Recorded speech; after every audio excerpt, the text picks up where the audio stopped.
આજની ધર્મકથા. પ્રણામ. પરમ પૂજ્ય આચાર્ય ભગવંત શ્રીમદ વિજય સિદ્ધિ સુરીશ્વરજી મહારાજા, એમના ચરિત્રના એવા પાસા આપણે જોઈ રહ્યા છીએ કે જે એમના જીવનનું શિખર હતું. કોઈ પણ વ્યક્તિના જીવનની અંદર ઉતાર અને ચઢાવ બહુ સામાન્ય ઘટના છે, આવે જ. ગમે તેવા પુણ્યશાળી કેમ ન હોય, ઉતાર અને ચઢાવ વિનાનું જીવન ન હોય. બાપજી મહારાજના જીવનની અંદર પણ અઢળક ઉતાર ચઢાવ આવ્યા, અઢળક. આપણે ચરિત્રની બધી શુભ વાતો, સારી વાતો, સારા પ્રસંગો જોતા હોઈએ એટલે આપણને એવું લાગે કે બધું બેસ્ટ હશે, પણ એવું ન પણ હોય. કારણ કે વચ્ચે એવા કેટલાક પ્રસંગો ગયા હોય કે જે પ્રસંગોની અંદર એમને બાહ્ય અનુકૂળતાઓ ન પણ મળી. પૂજ્યશ્રીએ છેલ્લા જે વર્ષિતપો કર્યા, 72 વર્ષથી લઈને 105 વર્ષ સુધીના, એ વર્ષિતપોની અંદર પૂજ્યશ્રીના તબિયતના એટલા બધા સારા પુણ્યોદય ન રહ્યા. એ વસ્તુ અલગ છે કે એ તબિયત બગડવાની એમના ઉપર લેશ માત્ર અસર નહોતી, લેશ માત્ર. એમની પ્રસન્નતામાં કાણું પાડવાની તાકાત પણ ગમે તેવી તકલીફોની ન હતી. અને એના કારણે, આ મનોબળના કારણે પૂજ્યશ્રી એવું સાબિત પણ કરી ગયા આપણા સૌ માટે આદર્શ રૂપે કે શરીર શરીરના બળથી નથી ચાલતું, આત્મબળથી ચાલે છે. અને આવા જ આત્મબળનો એક અજોડ એક પુરાવો એટલે પૂજ્યશ્રીએ કરેલી સિદ્ધાચલજી ગિરિરાજની યાત્રા. આપણે ગઈકાલ સુધી જોયું કે પૂજ્યશ્રીને એવો ભાવ થયો કે મારે સિદ્ધાચલજી ચાલતા જવું છે અને ચાલતા ત્યાં સુધી ગયા પછીથી મારે ગિરિરાજ ચઢવો છે. 87-88 વર્ષની ઉંમરમાં જે કમ્પ્લીટ, જેમણે જોયા છે એ બધાને ખ્યાલ છે કે પાછલી એક ઉંમરનો ફેઝ હતો કે જ્યારે બાપજી મહારાજ આમ ઓલમોસ્ટ વળી જ ગયા હતા. સ્વાધ્યાયની એમની જે બેઠક હતી એ એવી રીતની કે પૂજ્યશ્રી ટેકા વગર બેઠા હોય, પણ પાછળથી કોઈક એક ભીતનો કે ગમે તેનો ટેકો એ સહજપણે ખાલી સ્પર્શેલો એમનો હોય. અને ગોખવાની જે મુદ્રા છે, વળીને ગોખવાની સ્વાધ્યાયની, એ મુદ્રા એટલી બધી એમની પ્રેક્ટિસમાં આવી ગઈ કે શરીર જ આખું એ સ્વાધ્યાય મુદ્રાવાળું થઈ ગયું હતું. આજે પણ બાપજી મહારાજના જેટલા પણ પાછલી ઉંમરના ફોટોગ્રાફ્સ જોવા મળે છે કે મૂર્તિ જોવા મળે છે, આ બધામાં બાપજી મહારાજ વળી ગયેલા જ દેખાશે. વળી કેમ ગયા? શારીરિક વ્યાધિ, તકલીફ હતી? તો કે તકલીફ ન હતી, પરંતુ બાપજી મહારાજે એટલી હદ સુધી સ્વાધ્યાય કર્યો છે એમના જીવનમાં. પર ડે એટલા બધા કલાક સ્વાધ્યાયમાં જ રહ્યા છે. વાંચન, સ્વાધ્યાય, ગોખવાનું, છેક પાછલી ઉંમર સુધી, છેક 105 વર્ષ સુધી પણ એમણે એટલો બધો સ્વાધ્યાય કર્યો છે કે એ જે સ્વાધ્યાય મુદ્રા હતી એ સહજપણે એમના શરીરનો આકાર બની ગયો. આ હું બોલું છું ત્યારે સાંભળવું કેટલું સહજ અને સરળ લાગે છે, પણ આપણે કલ્પના કરી જોઈએ કે આપણું શરીર ક્યારે આકાર લઈ લે આપણી આદત પ્રમાણેનો. જ્યારે 1-2 દિવસ, મહિનાઓ નહીં, વર્ષો સુધી એને એ જ મુદ્રા મળે, પછી એ જાણે એનો આકાર લઈ લે. સ્વાધ્યાય એને સાધુનો પ્રાણ કીધો છે. સાધુ ગમે તે વિના રહી શકે, પ્રવચન વિના, લોકોના સહવાસ વિના, શહેરોની ભીડ વિના, ભક્તવર્ગ વિના, બધા વિના રહી શકે. સ્વાધ્યાય વિના જે રહી શકે એ સાધુતા કેવી! પ્રાણ કીધો છે સ્વાધ્યાયને. અને આ સ્વાધ્યાયમાં એટલા બધા રથ સાહેબ હતા કે એમનું શરીર ધીરે ધીરે વાંકું વળતું જતું હતું, એ પણ એમને કાંઈ બોધર જ નહોતું કરતું. આપણે જે અત્યારે દ્રષ્ટાંતમાં છીએ ને, એ દ્રષ્ટાંતને પણ આપણે વિચાર કરીએ કે સાહેબ વિદ્યાશાળાની અંદર સ્થિર વાસમાં રહી ગયા હતા, એટલે એના કારણે ચાલવાનું જે બળ હતું, જંઘાનું બળ જે કહેવાય, થાઈઝની અંદર એ શક્તિ જ નહોતી કે એ આટલી બધી મૂવમેન્ટને એક્સેપ્ટ કરી શકે, બિકોઝ વર્ષોથી સાહેબ એ મૂવમેન્ટથી દૂર જ હતા. કંઈ એવી મૂવમેન્ટ કરવા જેવી કોઈ ઘટનાઓ જ નથી બની. સ્થિરવાસ હતા સાહેબ. અને એમાં અચાનક જ સાહેબને રાજનગરથી પાલીતાણાનો વિહાર કરવાનું મન થયું. બસમાં પણ કોઈ ગયું હોય ને, ગાડીમાં કે બસમાં, તો બી સેજે 4, 4.5, 5 કલાક જેવો સમય થઈ જાય. એ બાપજી મહારાજ પાપા પગલી જે ભરતા હતા, એ પાપા પગલી ભરવા દ્વારા પાલીતાણા જવાનું. આ કલ્પના પણ આપણને ધ્રુજાવી દે એવી છે. કઈ રીતે હિંમત કરી હશે એમણે. અને હિંમત થઈ અને એમણે વ્યક્ત કરી. શિષ્યોએ આનાકાની કરી, ચોક્કસ, કારણ કે બધા જ ભેગા મળી અને એમના દેહનું સંરક્ષણ તો ઈચ્છતા જ હતા. અને એટલે બધાએ સાહેબને વિનવ્યા, સાહેબ મહેરબાની કરો, કેવી રીતે શક્ય છે? રાજનગરમાં વિહાર નથી કરતા આપણે ક્યારેય, તો સાહેબ રાજનગરથી પાલીતાણા? પણ આ સિદ્ધેશ્વરી મહારાજ હતા. એટલે ઘણા બધા શ્રાવકોએ પણ કીધું કે સાહેબ, અમે ખડે પગે, અમારી આખી ફોજ તૈયાર છે, સાહેબ આપણે ડોળીમાં જઈએ અને અમે ઉચકશું સાહેબ. ચાલો આપ એમ કહો કે પેડ વ્યક્તિઓ નથી રાખવા આપના નિમિત્તે, અમે શ્રાવકો ઉચકશું સાહેબ. સાહેબ બધાનું કીધું સાંભળે, મરક મરક હસે, બહુ સરસ સ્મિત સાથે વાત્સલ્ય આપે અને છેલ્લે પોતાની વાતને એવી રીતે રજૂ કરી દે કે સામા વ્યક્તિ પાસે કોઈ જવાબ જ ન હોય. સાહેબ જેટલા બોલ ફેંકતા એ બધા જ બોલ સામાને ક્લીન બોલ્ડ કરી દેવા હતા. એટલે કોઈ ગમે તેટલી તૈયારી કરીને આવ્યું હોય ને કે હવે હું આ બોલ ઉપર તો નહીં જ ચલાવું, હું 6 લગાડી જ દઈશ, પણ આ બાપજી મહારાજ હતા. એમના વાત્સલ્ય સામે ગમે તેવો ફટકાબાજ માણસ એ પણ રાકડો પુરવાર થાય. અને એટલે સાહેબે પાપા પગલી ભરવા સાથે જે ઉદ્ઘોષણા કરી કે હવે મારે પાલીતાણા જવું છે, એ ઉદ્ઘોષણાને સમર્પિત શિષ્યોએ સ્વીકાર્યો. પરંતુ સમર્પિત ભક્તોને હવે મનમાં એક શરમ જાગી. બાપજી મહારાજ ચાલતા ચાલતા શત્રુંજય જાય, આપણા બધાના ગુરુ, ભગવાન જેવા, અને એ આવી રીતે 5-7 શિષ્યો, 10 શિષ્યોને લઈને જાય, એ આપણને ડૂબી મરવા જેવી ઘટના છે. અને કોઈ પણ જાતના જાહેરાત કે બીજા કોઈ પણ જાતના જાહેર ઉદ્ઘોષણા વિના એક સંકલ્પ થયો, આપણે બધા જ ભક્તો સાહેબની સાથે છરી પાડતા પાડતા શત્રુંજય યાત્રા કરવા જશું. હવે આ જે છરીપાલિત સંઘ છે ને, એમાં અને જનરલ છરીપાલિત સંઘમાં એક બેસિક અને વાસ્ટ ડિફરન્સ છે. બીજા બધા સંઘોની અંદર આગલો મુકામ ક્યાં આવશે, કેટલા કિલોમીટર પછી આવશે અને ક્યારે આવશે એ ફિક્સ છે. અને એના કારણે આજે જ્યાં પડાવ નાખ્યો ને, આવતો પડાવ આપણે જઈએ એની પહેલાં આખો રેડી અને સેટ કરેલો હોય. એટલે વ્યવસ્થા તંત્ર બહુ ઇઝી થઈ ગયું. ખાલી એટલું જ થયું કે આપણે ટીમ 2 રાખવી પડે, વસ્તુઓની પેર રાખી 2 રાખવી પડે બધી જ, પણ જે ઇઝી છે. અહીંયા કિસ્સો અલગ હતો. અહીંયા જેમનો છરીપાલિત સંઘ નીકળી રહ્યો છે, એ વ્યક્તિ કેટલું ચાલશે અને ક્યારે થાકશે, એ બેમાંથી એક પણ પ્રશ્નનો જવાબ ઈશ્વર સિવાય કોઈની પાસે નથી. જ્યાં બાપજી થાકશે ત્યાં આપણે પડાવ નાખવાનો, પણ ત્યાં પછી જગ્યા ખાલી હોવી જોઈએ ને. હવે બાપજી થોડું થોડું ખેંચતા ગયા, ચાલો, પણ હવે ખેંચાઈને એવી જગ્યાએ આવ્યા કે જ્યાં હવે શક્યતા જ નથી કે મારાથી ચલાય, અને બાપજી એમ કે હવે મારાથી નહીં ચલાય. પણ ત્યાં ખાલી જગ્યા જ ન હોય તો સંઘમાં જે લોકો છે એ લોકો રહેશે ક્યાં? સૌથી પહેલો પ્રશ્ન. અને બીજો પ્રશ્ન કે બાપજી જ્યારે અટકે ત્યારે આ આખો પડાવ નાખવા માટેનો જે સમય જોઈએ, એ સમય ક્યાં હશે? લોકો ક્યાં સેટલ થશે?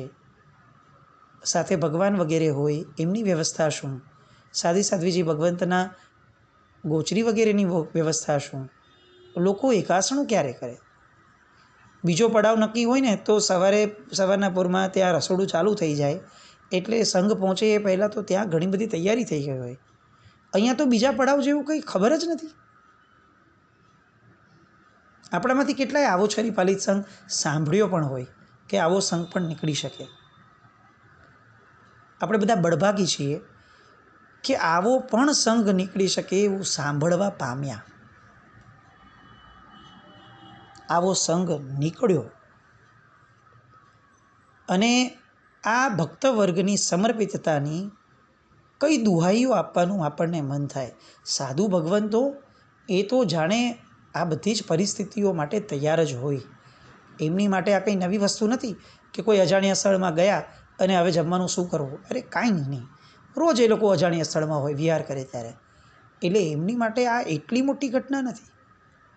શ્રાવકો માટે કેટલું ડિફિકલ્ટ. સેટલ થવું, ગોતવું, ઉતારો લેવો, જમવાનું થાય એની રાહ જોવી અને બીજે દિવસે પાછું ચાલુ કરવું.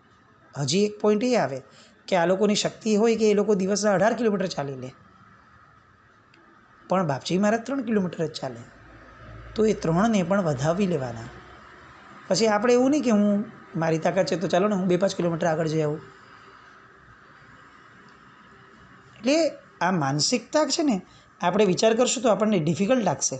જેમ આપણી તાકાત કરતાં વધારે ખેંચાઈ જઈએ તો આપણને જેમ શ્રમ પડે, એવી રીતે ઇઝીલી આપણી તાકાત હોય અને તેમ છતાં આપણે આગળ ન વધીએ, એ માનસિકતાને સ્વીકારવી એ પણ એક પ્રકારનો પરિશ્રમ છે. અને ભક્તવર્ગે નક્કી કર્યું કે જે હોય તે બધું પુણ્ય બાપજી મહારાજનું, બધું સારાવાનામાં થશે જ. અને બધાએ એક છરીપાલિત ભવ્ય સંઘ નક્કી કર્યો. જાહેરાત થઈ ગઈ કે આવો સંઘ છે, જેને પણ જોડાવવું હોય એને આ બધી શરતને માની અને આવવાનું રાખવાનું. આ બધા સામે તમને મળશે એક વસ્તુ. શું? તો કે બાપજી મહારાજનું સાન્નિધ્ય. અને શુભ દિન આવ્યો. હજારો ભક્તોથી વીંટળાયેલા એવા બાપજી મહારાજે ધીરે ધીરે પણ મક્કમ મનોબળથી સિદ્ધાચલજી તરફ ડગલું માંડવાનું શરૂ કર્યું. અને આ બાપજી મહારાજને પાપા પગલી જોવા માટે રાજનગરથી લઈને સિદ્ધાચલજી સુધી રોજ હજારો અને સેંકડો માણસો ફક્ત બાપજી મહારાજના ચાલતા એવા દ્રશ્યના દર્શન કરવા માટે આવતા. આપણે કલ્પના કરી શકીએ એ કેવું ગજબ દ્રશ્ય હશે. કઈ પરાકાષ્ઠાની ગુરુ ભક્તિમાં એ સમયનું ગુજરાત જાણે આમ રંગાઈ ગયું હશે. કેવું લાગતું હોય. એક વ્યક્તિ પાપા પગલી ભરતું હોય અને એને જોવા માટે લોકો દોડી દોડીને આવતા હોય. જેને શાસનની આ બલિહારી છે. આ શાસન ઉત્તમ પુરુષોને એટલું બધું માન અપાવાય છે કુદરત, કે આ ઉત્તમ પુરુષોને ક્યાંય એમની ગરિમાને આંચ ન આવે અને લોકોના ટોળે ટોળા ઉમટે. અને જે રીતે વાત થઈ એવી રીતે બાપજી મહારાજ કેટલુંક ચાલે અને પડાવ નખાઈ જાય. પડાવ નખાઈ જગ્યાએ મળી જાય બધાની ઉતરવાની, લોકોનું સેટલ પણ થઈ જાય, જમવાનું થઈ જાય, બાપજી મહારાજના પ્રવચન વગેરે, બેસવાનું સાનિધ્ય, વાતો, દિવસ ક્યાં આવી જાય ખબર ન પડે. ચાલો બીજો દિવસ, ચાલો ત્રીજો દિવસ, મહિનાઓ ગયા, મહિના ગયા, પણ લોકો ધરાતા જ ન હતા. બાપજી મહારાજની છરીપાલિત યાત્રા કરતા હોય એ સ્થિતિ હતી. અને જોતજોતામાં જે લક્ષ્યથી બાપજી મહારાજ નીકળ્યા હતા એ લક્ષ્ય સમૂહ સિદ્ધાચલજી આવીને ઊભું રહ્યું. અને બાપજી મહારાજે 85થી 87 વર્ષની ઉંમરે ગિરિરાજને ચડીને પોતાની જાતે ચડી અને ભેટવાનો નિર્ધાર જાહેર કર્યો. ફરીથી બધાને લાગી આવ્યું કે સાહેબ ચાલીને આવ્યા બરાબર છે, પછી આરામ મળી જતો હતો, ચડવાનું કેવી રીતે સાહેબ? કેમ આટલો આગ્રહ? અને ત્યારે સાહેબ કે આગ્રહ થોડી હોય, મારે આગ્રહ ક્યાં છે? પણ મને દાદા બોલાવે તો હું ના પાડું?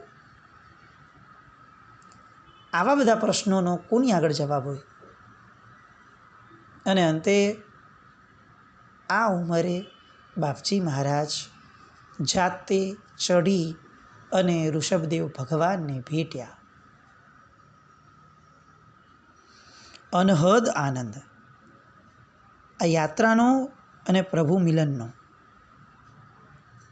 જાત્રા કરીને નીચે ઉતર્યા. બધાના મનમાં હરખ ન માય કે આ કમાલ થઈ ગયો, આપણા જીવનમાં એક ઇતિહાસ સર્જાઈ ગયો કે આપણે આવી એક જાત્રા કરી. સિદ્ધાચલજી ગિરિરાજની 6 રી પાડીને પાપા પગલી ભરતી યાત્રા. બધા એકબીજાને આમ ભેટી પડતા, વધામણા આપતા કે ચાલો બહુ સરસ જાત્રા થઈ, બહુ સરસ જાત્રા થઈ. અને બધા ભેગા થયા કે આજે બાપજી મહારાજ હવે નીચે આવી ગયા, એટલે હવે આપણે એક ઉત્સવ જેવું યોજીએ અને જંગ જીત્યા સાહેબ આપણે, એમ કરી અને આપણે એમને વધાવી લઈએ અને ભાવનાઓના હિલોડે ચડાવીએ. બાપજી મહારાજ બેઠા. એક સરસ મજાની સભા જેવું, અનપ્લાન્ડ સભા જેવું ભેગું થયું. બધાએ બાપજી મહારાજને પહોંચ્યા કે સાહેબ તમે કમાલ કરી દીધી. સાહેબ આપનો સંકલ્પ એટલે ગજબ સંકલ્પ. હઠયોગ કોને કહેવાય સાહેબ? એ અમે આજે શીખી અને જાણી શકીએ છીએ. આમ બધા એક પછી એક બોલે અને આ બધાનું બોલવાનું પૂરું થયું અને બધાએ કીધું સાહેબ આપ આપનો ભાવ વ્યક્ત કરો. અને બાપજી મહારાજ એમનો ભાવ વ્યક્ત કરવા માટે કેટલાક શબ્દ બોલ્યા. એ શબ્દો સાંભળીએ ને આપણા કાન પહોળા થઈ જાય. આપણું હૃદય છે ને એ જાણે 100 વર્ષ માટે ઝૂકીને પડ્યું રહે ને એટલો બહુમાન પ્રગટાવે. આપણી આંખ અનહદ ધારાએ વરસી રહે એમના બહુમાનમાં, અને મસ્તક ક્યાંય ઝૂકીને એમના ખોળામાં પડ્યું રહે કે આ ક્યાંથી લાવ્યા, આ મહાપુરુષ આ જગતમાં કોણ લાવ્યો. આવો બહુમાન પ્રગટે એવો એક ભાવ એમણે વ્યક્ત કર્યો કે શત્રુંજયની જાત્રા તો બહુ સરસ રહી.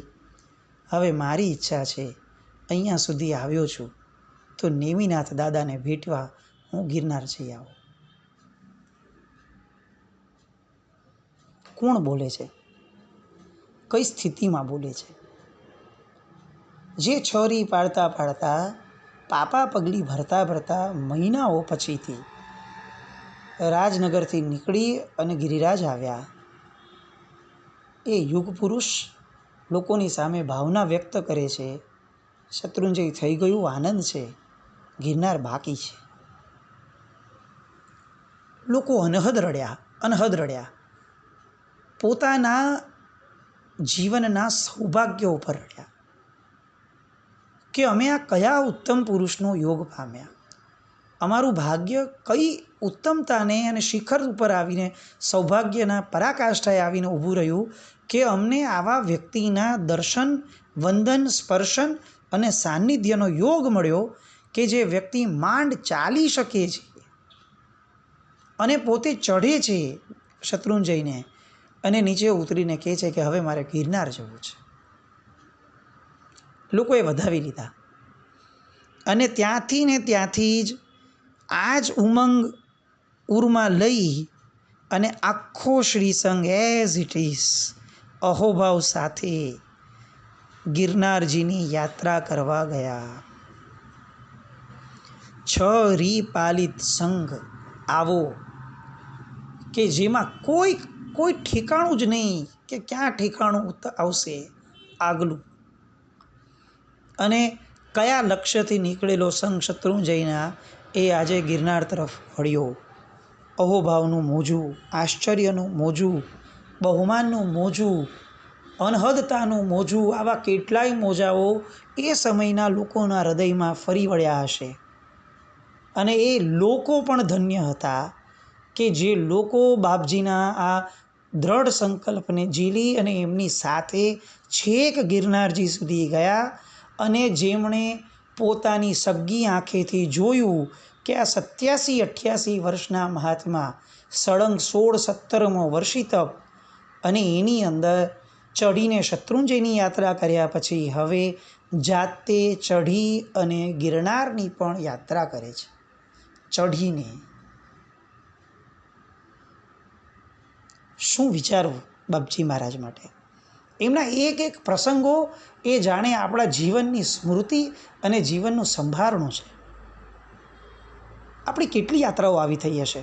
અરે છરી પાલે છોડી દઈએ, ગાડીમાં પણ ગયા હોઈએ અને ક્યારે આવું થયું કે શત્રુંજયની યાત્રા કરીને નીચે ઉતરતા આવો ભાવ થયો કે ભલે ટિકિટ બિકિટ બુક થઈ ગયો, મારે ગિરનાર જવું છે.